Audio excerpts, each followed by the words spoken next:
So I want to welcome everybody to Salina Media Connections Connected program. We have a great program today with Terry Forsyth. Terry is the Director of Political Advocacy for the Kansas National Education Association. He graduated from Eastern New Mexico State University and Southwest Missouri State with studies in history, religion, sociology, and his master's was in special education, where he taught for 25 years in the Branson, Missouri area and Southwest Missouri State as a teacher also. Terry has, like I said, he's the political director for Kansas National Education Association. Welcome, Terry. Oh, good afternoon. How are you? I'm fine. Looks like you're camping out at home. Yeah, when we started talking about doing this interview, I thought, well, maybe I put on a nicer shirt and a tie, but I thought, no, this is how it really is. You got the dogs in the background, and this is how I work from the office, from my home office every day. So Yeah. what you see is kind of what every day looks like for many of us that are working from home. So what's a typical work day like for you? We have a regularly scheduled meeting via Zoom every day, at least two, and many days I do 4 or 5 Zoom meetings, depending on who we need to talk to, what we need to be discussing. Also do a number of phone calls, following up with people. It's changing the work style from being with people in personal contact to being on video and phones and texts. You miss the human element somewhat in that, at least I do. This week's been Teacher Appreciation Week. And you have an opportunity to kind of get a feeling for what's going on around the state in the different school districts with teachers and what have you. Can you comment on that? Yeah, and this will probably be a theme during our discussion. The situation we find ourselves in is we have a lot of traditions and ways of going about our business that included human contact and thank yous and kids hugging teachers and saying thank you, especially elementary kids. You have parents come to talk to you, shake your hand. You have parents that would bring you, hey, it's Teacher Appreciation Week. Here's a gift certificate or something just from us. You don't have that right now. You may get some of that in the mail, but what you do have are almost impromptu cars going by a teacher's house, knocking and waving as they drive by. You have kids leaving notes on school buildings, on fences. You have calls, you have thank you notes sent. So the appreciation part is still being expressed. Like so many things now, it's being expressed in different manners, shapes, and forms. What kind of changes do you see coming in the future? I'm sorry? What kind of changes do you see coming in the future? In education, it's a situation that, and I think many of our institutions are going to change. The institutions are going to change because we have all changed as a result of this experience with COVID-19. But the changes I see in education is people before this time were not used to, unless you were taking a course via the internet, we're not used to doing teaching. We're not used to learning a lot from online. So you're going to see a lot more of that. I think you'll see a lot more hybrid learning in the future. I think you'll see different districts handling it completely differently than the district next door, partially based on size, partially based on the way their community has decided to operate. It's too early to tell with any great certainty. But as I look at it, there are now literally thousands of people using video teaching formats that never used it before, and literally thousands of students learning that way that never experienced it before. So that's going to be an impact. Let's shift the focus a little bit here. Your background is in political advocacy, and the legislature, Senate, and the House recessed a couple weeks ago. Do you see them coming back? What do you see happening between now and the end of the session? Or is the session over? Session's not over until sine die. Sine die is the 21st. The legislative, the LCC has decided to go ahead and meet for one day and one day only on the 21st. There was some discussion and a debate on a motion to come back with 3 days, and so they could introduce some bills, work on different things, finalize maybe some opportunities. But that was decided against. They're going to do a one-day session, one day only. Could be a very long session, could be a very short session. We'll just have to see. But they will meet on the 21st for sine die. What kind of issues might they take up when they come back, if they come back? Well, you're going to see a situation where the folks are going to want to take a look at the budget again. They're going to want to some people are going to want to take a look at Medicaid expansion. Some folks are going to want to take a look at probably a constitutional amendment. Whether that comes to fruition or not, we don't know. But it could be a very long day, or it could be a very short day. It's kind of interesting to see what's going to happen. We have a deficit in the state, I think came out 500 million based on tax revenues and what have you. And then there's a delay in the income tax. How do you see that impacting us going forward for the rest of this session, this year? For the rest of this year, I'm not going to say it's going to be fine, but it's going to be difficult. But we're in better shape at this point in history than we are going to be, say, in the 2020-2021 budget, and then the 21-22 budget. And those budgets will be decided by a relatively new legislature operating in a new and unknown format at this point. How are they going to meet? Are they going to be able to get together in the building? Are they going to have to go to some convention center and space out and meet? Are they going to be like Missouri and come in one at a time and vote? So you have some very important decisions being made in a procedural manner that we're not sure of yet. So I think the current budget right now, I don't want to say we're fine, we're not. We've lost a significant amount of revenue. But how we make that up and what's done is going to be decided in the near future, but not on sine die, as I see it. It'll be decided in January. I think with starting the second Monday in January, you'll see the start. You'll also get a good hint on which, in the Kansas legislature, they have the ability to have interim committees. And so during the summer and the fall, they could call in some interim committees and begin that work. And whether or not the governor decides somebody can always call a special session if they want to. So you could have that happen too. So lots of things are up in the air, but it's also, there is a path, but how we follow that path and the procedures used will be different. You mentioned that there'll be new legislatures.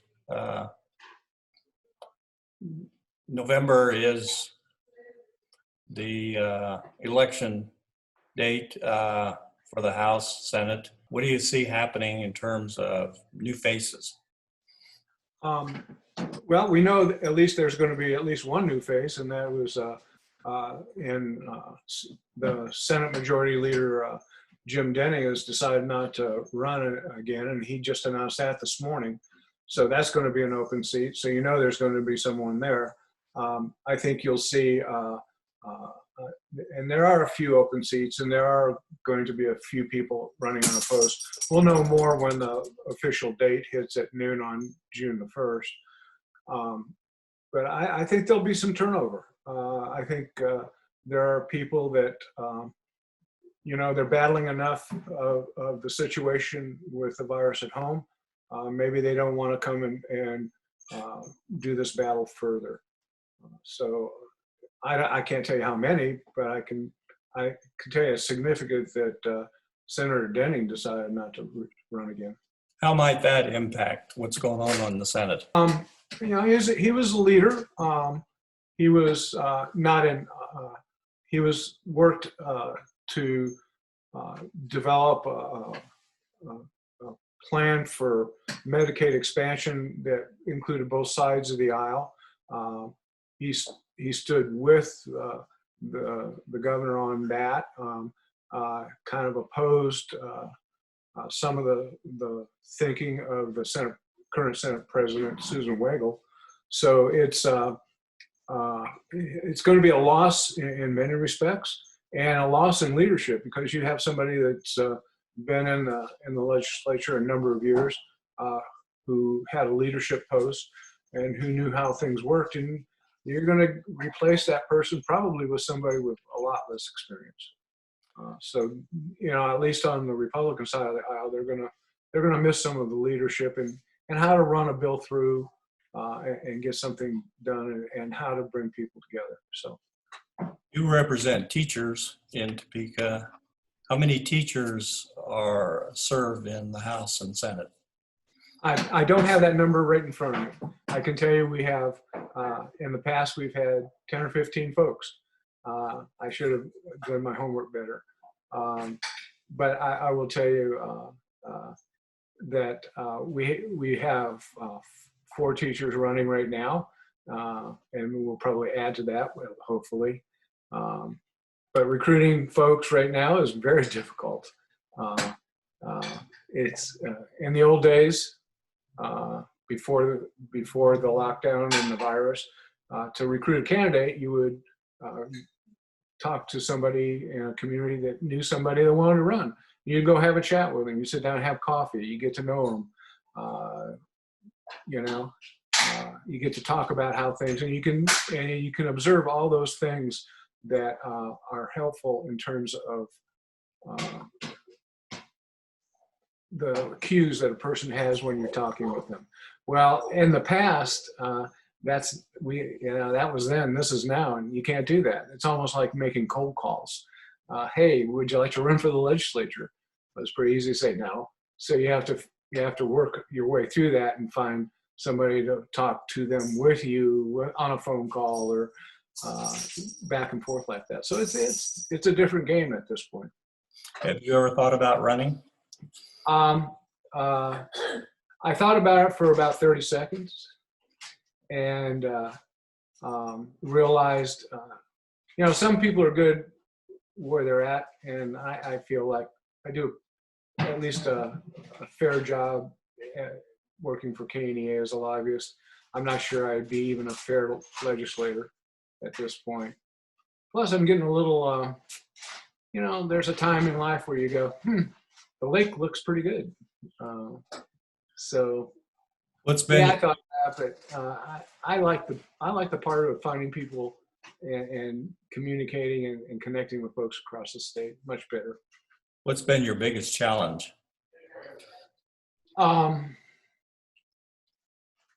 Surviving, not the last 53 days or so, pardon me, but surviving through the winds of change in the State House. When I started, Governor Sebelius was in office. And then we went through the Brownback years, and now we're to the Kelly years. So the largest challenge was to get through the time where the opposition was pretty strong.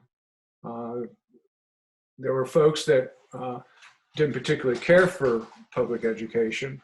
And there were those that picked up the fight with us and took it to the Supreme Court and said, no, this is wrong. And the Supreme Court, of course, in both decisions decided for public education and funding. So that was probably during this time my biggest challenge, to make sure that we all survived and got through it and we had school. So you're talking about school finance. School finance. We may have some challenges with school finance in the next legislative session. How do you think that will impact? I'll read off some different sectors: the arts, athletics, special ed, early childhood, all-day kindergarten, etc., academics. All those things are important. All those things are near and dear to me. It's very, very difficult to look at those areas, any area, and say we're going to have to cut. I'm not sure what the future holds. I don't want any cuts. But we know that we don't know the numbers now, but we're going to have to take a look and see what future funding looks like and what it looks like in light of the Supreme Court decisions. I fear a recession. I fear communities being hurt on many levels by the current situation and the current downturn economically, and schools are just a part of that. I believe that a good school system is part of a quality community, and that's all intertwined. And you hurt one, you're going to hurt it all. What about child nutrition programs? Those, I'm not surprised. I'm pleased that districts had made that number one concern as the lockdown or as the changes began. School system after school system found ways immediately to continue those nutrition programs. And I watched some creative ways the first week or two because people didn't know exactly what to do. I know people delivered meals as teachers and as individuals that just weren't delivered. But the school systems and the state and the federal government, all three, are supporting those nutrition programs. And we know from New York Times articles and some others that even given all that effort, 1 in 5 students right now are having difficulty finding enough to eat. So, I'm pleased that the districts have found ways to continue that, and we'll go forward with it. And we just have to find a way to continue that effort. So in regard to teachers, since this is Teacher Appreciation Week, comment, if you can, a little bit on the role that teachers play in a community. I believe, from my own experience, I started teaching in a very small town, which has become a very large town, and that's Branson, Missouri. And I know from my own experience, and I know from my work across this state for the last almost 20 years, that teachers in the school system are backbone of the community.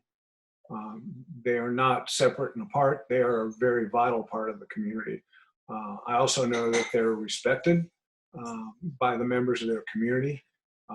And I know that when our teachers will go, some of our teachers will work for a candidate, a pro-education candidate. And we have pro-education candidates that are both Republican and Democrat, independents. And when we support somebody to run for office, our teachers will door knock, and they won't in the future, because I doubt that type of campaigning will go on to any great extent. But their experience has always been when they went to the door to campaign for someone and mentioned that they were a teacher, they were greeted with open arms and thank you for your work. So we know that teachers know a lot about their communities. They're involved in their communities, and I think they're an integral part. you take a school system out of a community, it pretty well dies. And people know that. And well, one of the hardest pieces of change in this state before was when there was a consolidation. And there's an old joke that says, what's the hardest animal to kill? And the answer is a school mascot. It is, you know, people do not want to give up their schools. And you're seeing that now. They want a graduation. They want transition. They want the old ways, and we're just having a hard time implementing that at this time. So you've got teachers in your organization spread out across the state. How do you see them responding to the closing of the schools over the last 2 or 3 weeks and the offering of their curriculum in different ways? I have been, without a doubt, I have great admiration for what the teachers are doing right now.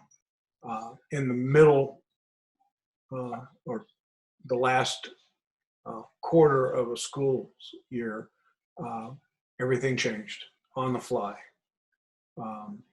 They had to change the way they went about their lessons. They had to change the way those lessons were delivered. They had to change the way that checking on their students and on their families. And they had to do that on the fly. And they've done that,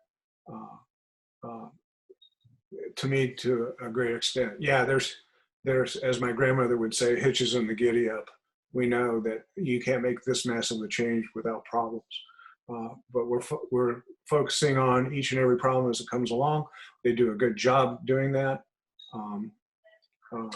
Personally, I admire it. I have a school counselor that is my wife in the next room.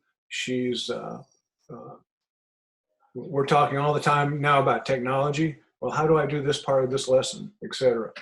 People have changed their teaching styles and their lessons on the fly to deliver the best possible education to these kids. So across the state, it differs from district to district, but the heart and soul of teachers trying to get their lessons and across and taking care of their students hasn't changed. How positive is, or not positive, is this introduction of this technology to schools now? Well, it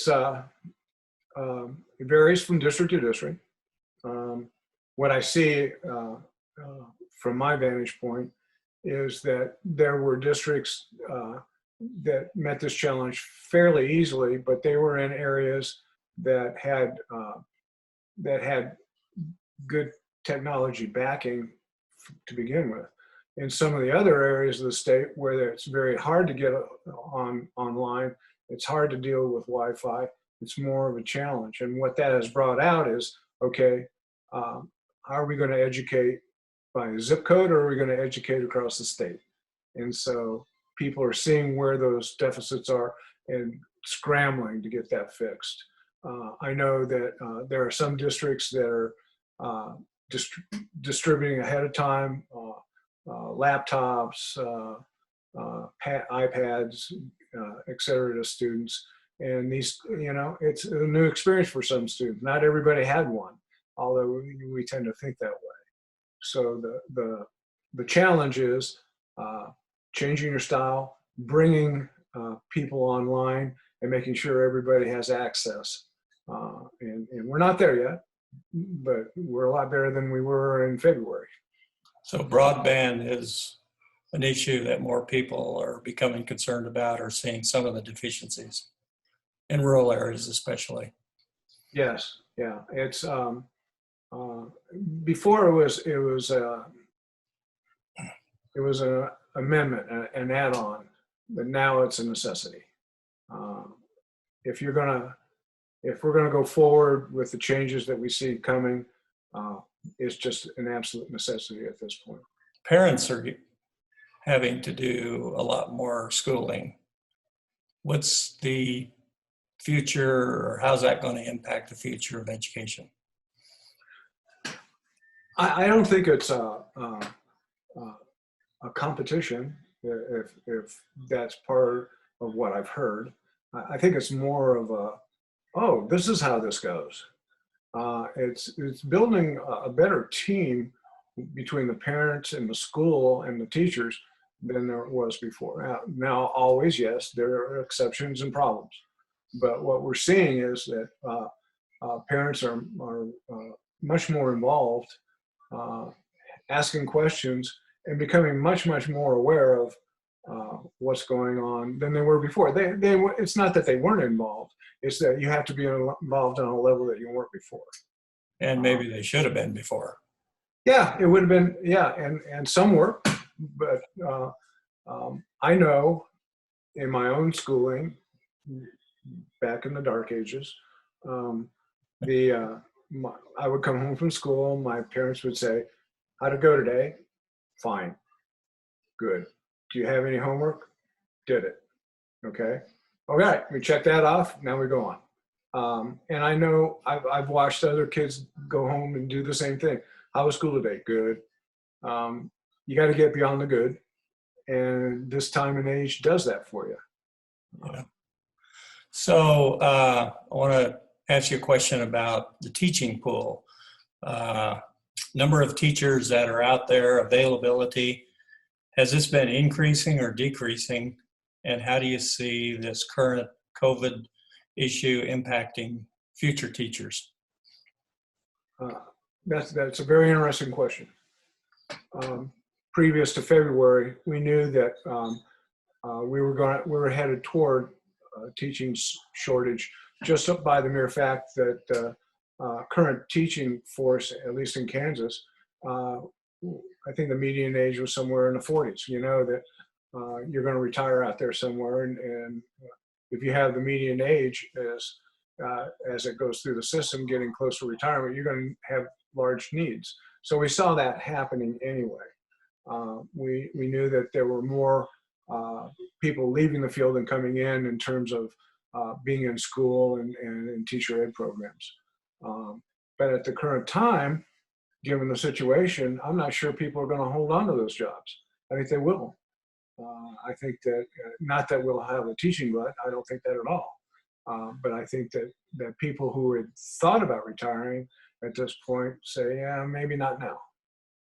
So I think we'll have to do the math after the school year ends here in the next couple of weeks across the state and see, then start looking at where the openings are and why. Do you have a feel for what different school districts are planning for the fall term? Well,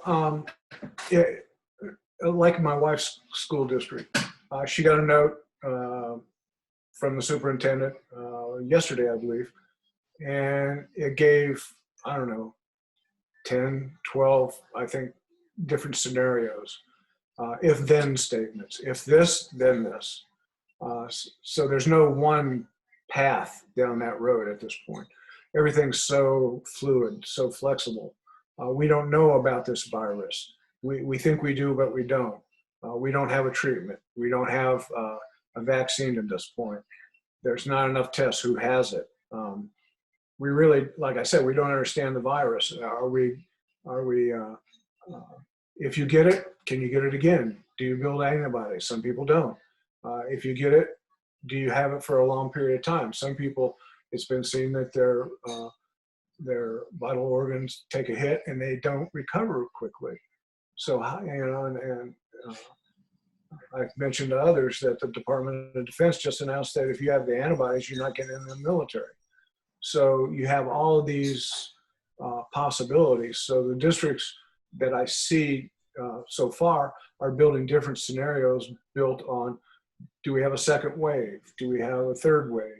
Are we going to have to close again? Can we open? So there's no one path, there's many paths, and which I think is really good thinking at this point, instead of kind of being surprised like we were, so to speak, and as the situation developed February through March. Let me ask you a question about the organization you represent or work for, the Kansas National Education Association. Has membership been increasing or decreasing? And what kind of activity has been occurring in the last few weeks in your organization? How are you providing support for teachers? What we see is, what we have seen up until March is a gentle increase in membership, a very nice increase in membership. But what we have seen afterwards is, and this is during the time that we normally do some recruiting, we've had a larger number of people interested in joining. And on the plus side of all this, what we've seen are people being involved in a level that they've never been involved before. Because in the past, to be involved and to work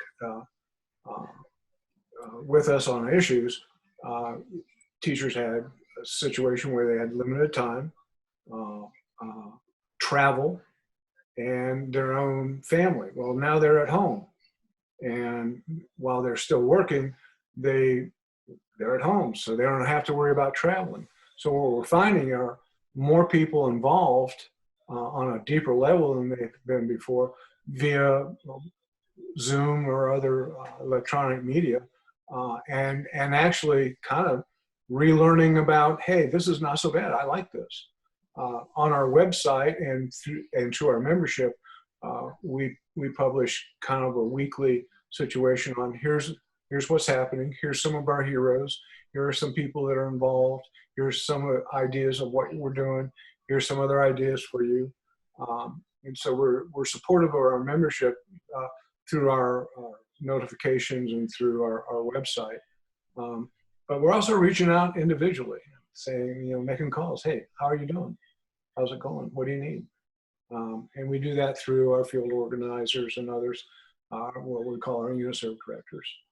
So we're seeing an increase in activity. We're seeing an increase in interest, and we're seeing an increase in membership. Terry, we've covered quite a few topics.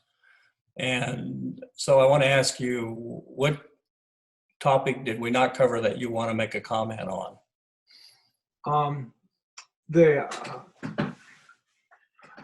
I have a degree in religious studies. I was going to be an archaeologist when I grew up.